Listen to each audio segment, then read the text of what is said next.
Hello, Kerbal, and welcome to Mining the Man and More. Now this time we're going to go asteroid hunting. Well, I gave the question to you guys, should we go to Juna or mine the moon Ike, or should we go and make an asteroid base? Capture an asteroid, make a base on the asteroid. So you said make a base on the asteroid or capture an asteroid, so that's what we're going to do. Right, if you right click on the question mark icon in the top left, you'll get all the question mark objects, which are asteroids. And here we are, a class C. So if you go ahead and track it, it'll tell you all its orbital details. Like here, it's going to pass in 900 meters of the surface of Kerbal. In fact, it's going to enter the atmosphere. Probably burn up before it hits the ground. Well, not in Kerbal Space Program, because I don't think it... I'm not sure. Will asteroids explode? Yeah, well, I may have to look into that. But anyway, we're tracking the Class C, which is up to 7 to 10 meters. You've also got Class A, which is a small asteroid. Another Class C asteroid, 7 to 10 meters again. A Class E asteroid. This is what we want. A Class E object are proper behemoths, no less than 80 meters in radius. And those don't look heavy. They are, in fact, more massive than it would seem. And if you look at its orbit, it's going to impact Kerbal. This is a perfect one, I think.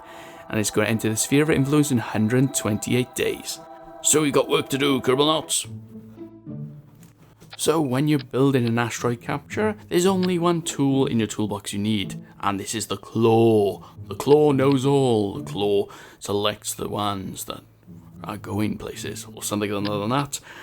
Anyway, I'm going to build this quite simple. This is going to be built into two parts. One, the main top rocket, which is going to intercept the asteroid, or it's going to be the control base, I suppose. And then the second part, which is going to be the pusher, the engines themselves. And I'm going to make them quite large. Basically, you want something that'll have enough thrust-to-weight ratio. In fact, thrust-to-weight ratio won't matter while you're in space. It only matters when you're on the surface or planet, so you can get away from it.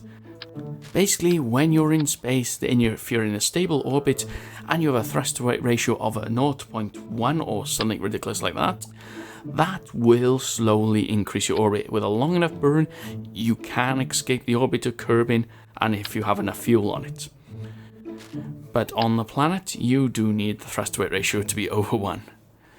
Okay, so this is going to be a behemoth of a rocket, because we've got a behemoth of an asteroid to push about and get into Kerbal orbit. Talking about Kerbal's orbit, what are we going to do? How are we going to get it into a stable orbit? Well, trying to decide what I'm going to put on top of these rockets to make them look good. An idea comes, light bulb. I bet heat shields on there. I'm thinking it's going to enter the atmosphere. If we can nudge it enough so that we can get it to skim through the atmosphere, we can reduce its apoapsis to a stable orbit around Kerbal, or at least an eccentric orbit. And that way we don't have to use all that fuel in that burner. Hopefully we can use the asteroid as a shield for our spacecraft, or we could undock from it, follow it about, and then capture up to it when it's back into a stable orbit. Interesting idea. Although I like having to use the asteroid as a shield for our ship as we enter the atmosphere. So I'm going to go with that. We're going to give that a go. Now all we have to do is build a launcher for this thing. Okay, we need something to get it into orbit. Okay, that looks good enough. Okay, after putting a thing around it, we use our 180-ton launcher.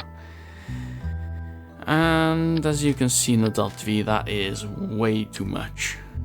I even decided to make it a bit more stable by putting these 4 inches around the edge.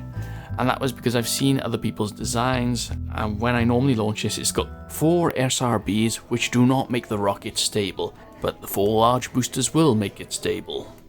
Right, we've got Kerbals to choose. We've got Islina, and I want an engineer, which is going to be D-Bert.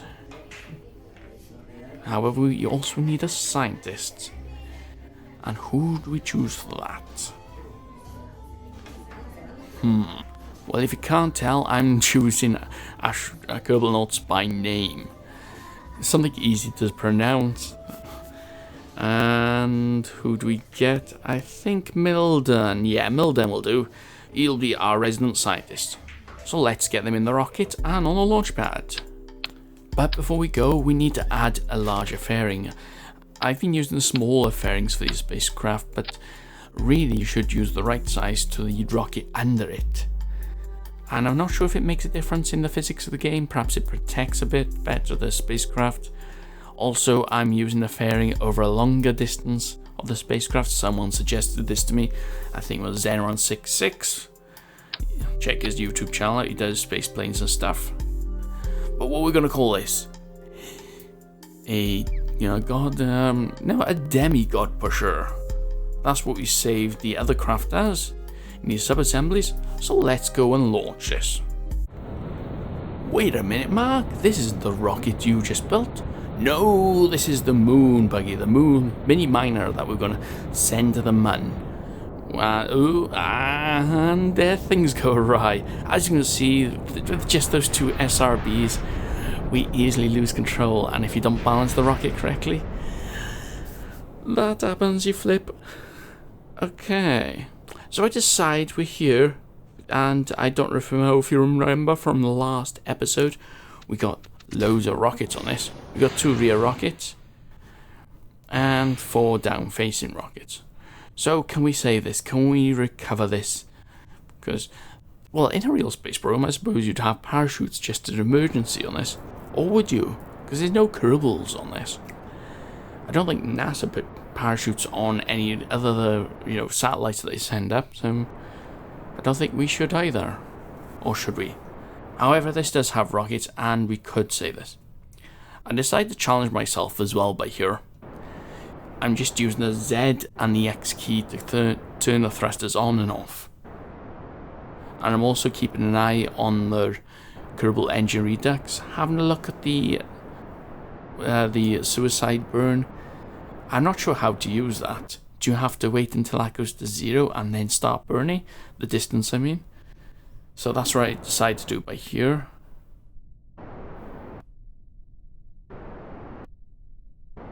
However, it doesn't work. It seems to change every time you thrust, as if it's not, isn't the way it works. Yeah, I'm not sure how to use it. I'll have to have a look on a wiki or something. Or the forum, I think, is the best place to look for it. Anyway, here we come. We're going to try and land this in the ocean and save it.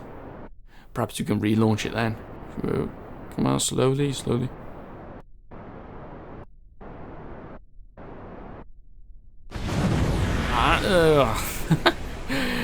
Well, perhaps it's not meant to be. Okay, so one of the problems with this is that we have lack of control.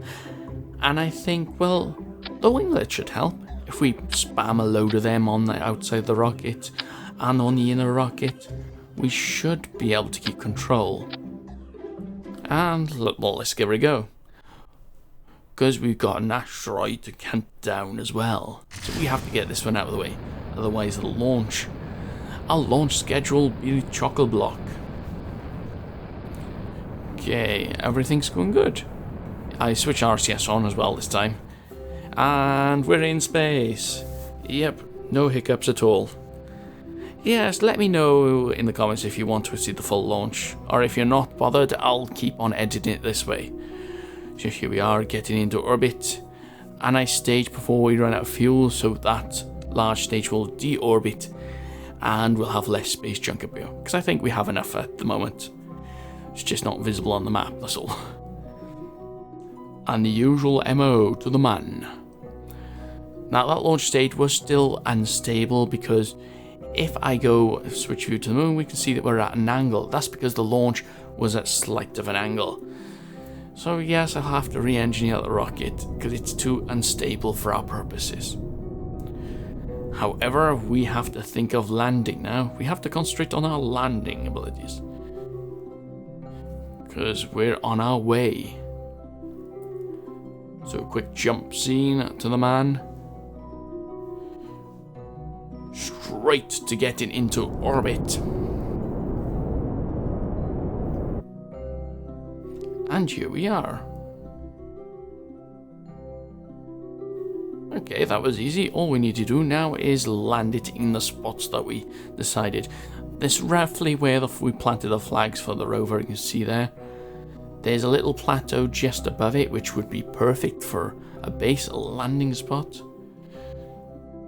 So yeah, there we have it. I think that will do. There's a plateau. And let's get on with it. First off, let's test our rockets. Now, I set them to action groups. However, one of the engines aren't working. And the reason is because I detached it in the VAB, reattached it with symmetry at 1. Notice there's only one engine, put symmetry 2, and it only put one of the engines back to the action group. I'm not sure if that's a bug or something you have to look out for, but it's annoying. Especially if you're trying to reassemble something and you've got 2 engines on there. You put the symmetry to 1 by accident, and it's no longer in the action group. Anyway, what we'll have to do with this when we're coming in for landing right now is when we switch it, we'll have to quickly switch that engine on. Because if we don't, then bad things will start happening. And then once we that's one thing, once we change to the other engines, the engines which are underneath the rover for landing, we'll have to switch the other engine off, otherwise we'll go spin out of control.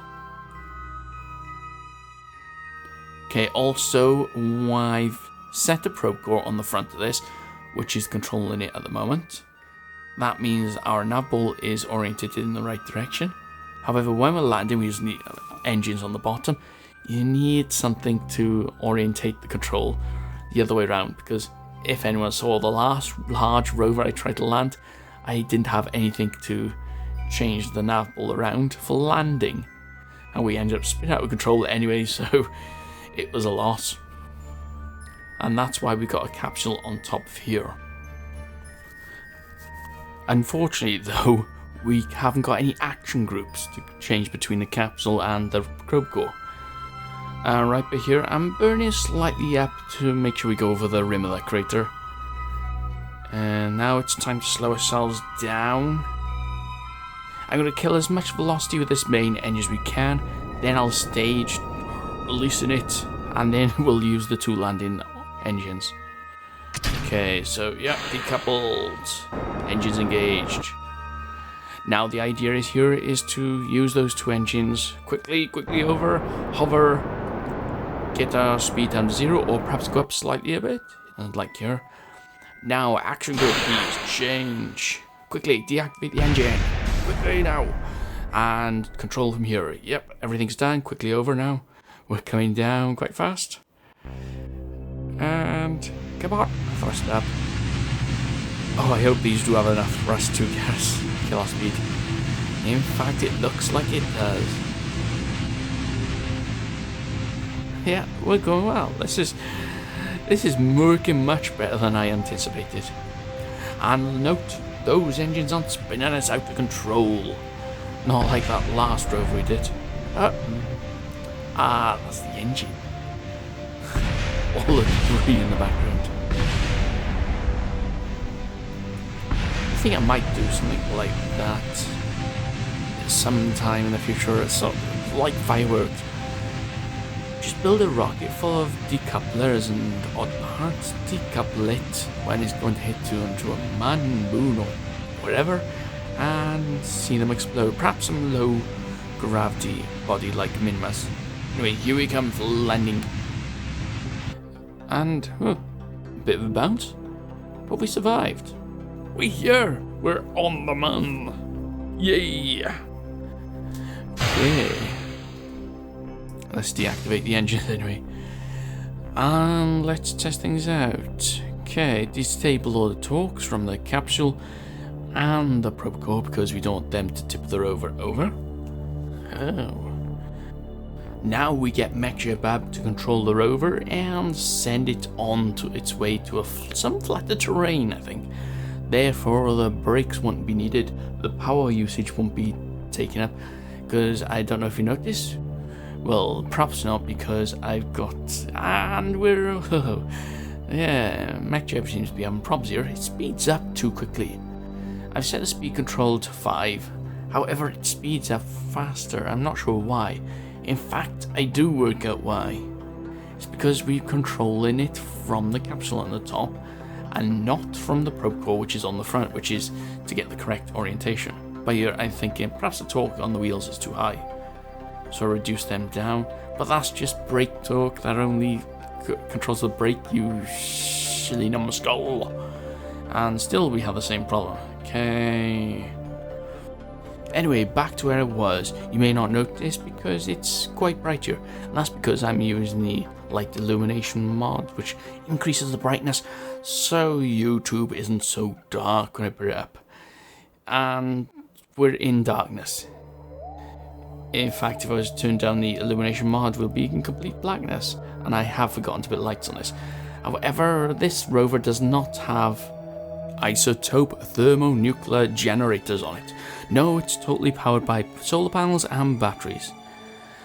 And at the moment we're running out of power on this. So, I'm trying to mess around with MechJeb. I'm not even checking how much power we have left. I'm not entirely sure. However, MechJeb does not seem to be like in control in this. So let's skip ahead and show you how to apply the brakes without applying the brakes. Yes, all you have to do is deploy the drill. It pushes the rover up and holds it steady. Ingenious. But now we have to launch the demigod pusher. And it goes very slow. Yes, it is slow, but it is powerful. It is built for pushing gods.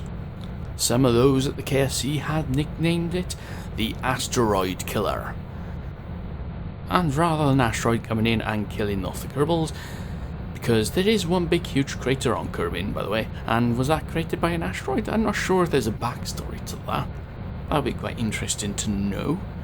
However, an asteroid impact of that size could have caused a cataclysm which descended the Kerbals back into the Stone Age when they had to build their rockets out of stone, and that's when career mode was introduced.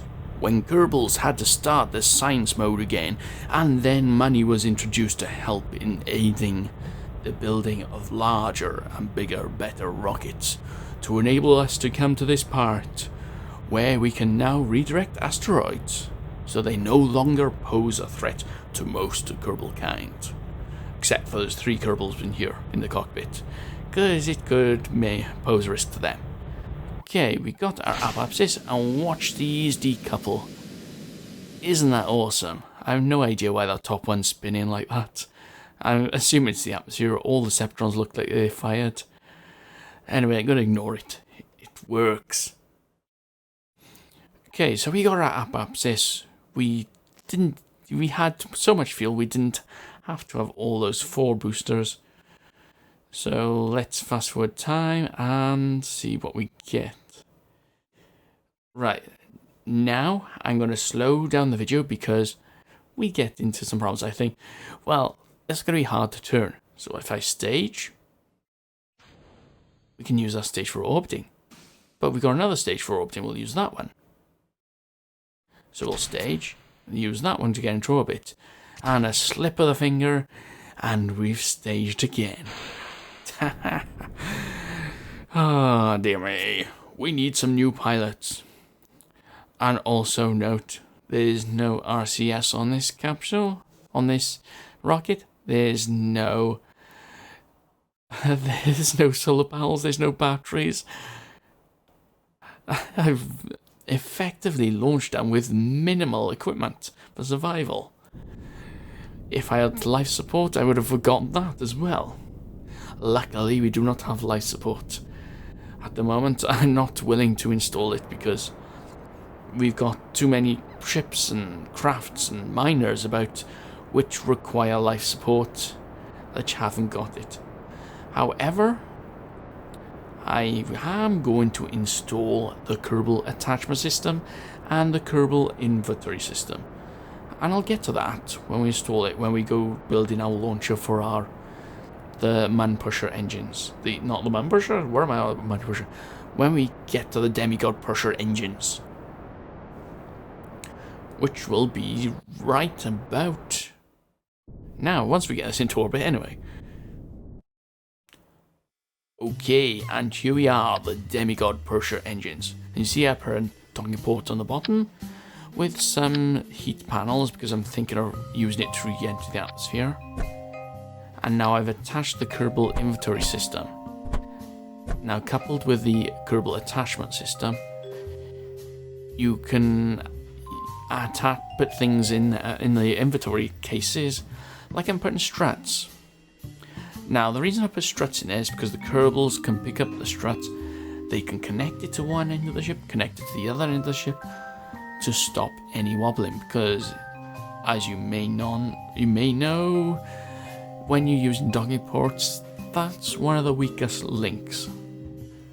Oh yeah, also in the Kerbal inventory system, you have a user manual, as well as tools for the Kerbals to use. I assume you need them to be able to attach parts, some EVA propellant, and an explosive.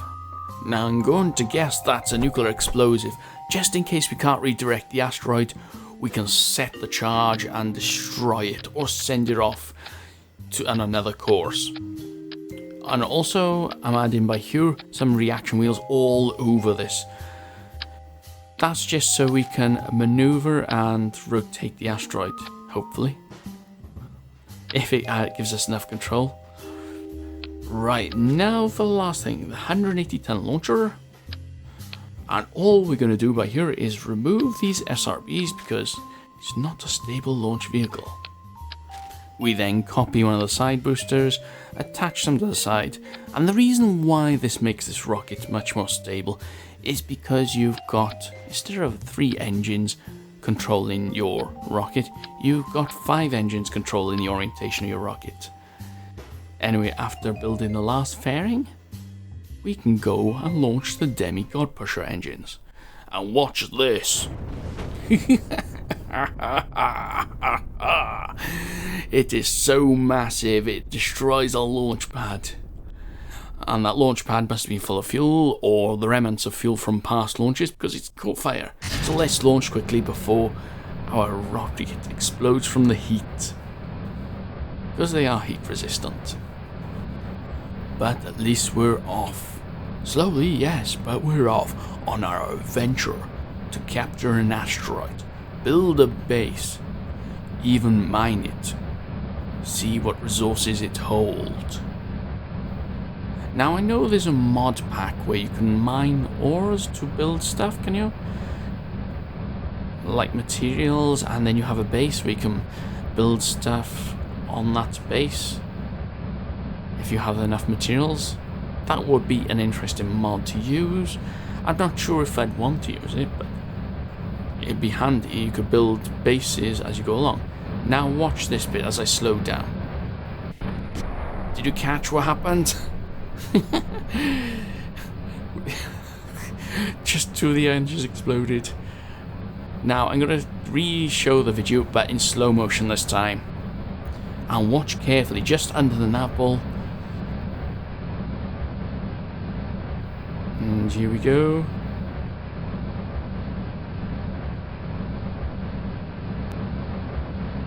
Boom.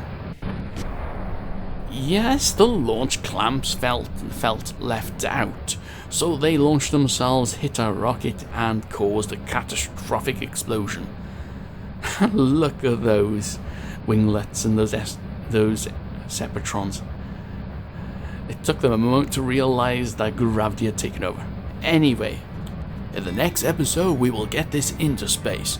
We will dock with the spacecraft, intercept the asteroid, and we will also build our base for our new miner on the Moon, and maybe even send a twin rover to help it. If you enjoyed this episode, click that like button, and if you're not subscribed, you enjoyed this video, then why not hit that subscribe button, because I'm going to do more episodes. And other than that, I'm Orbiter. Trust me, I'm an engineer, and I will re-engineer this rocket.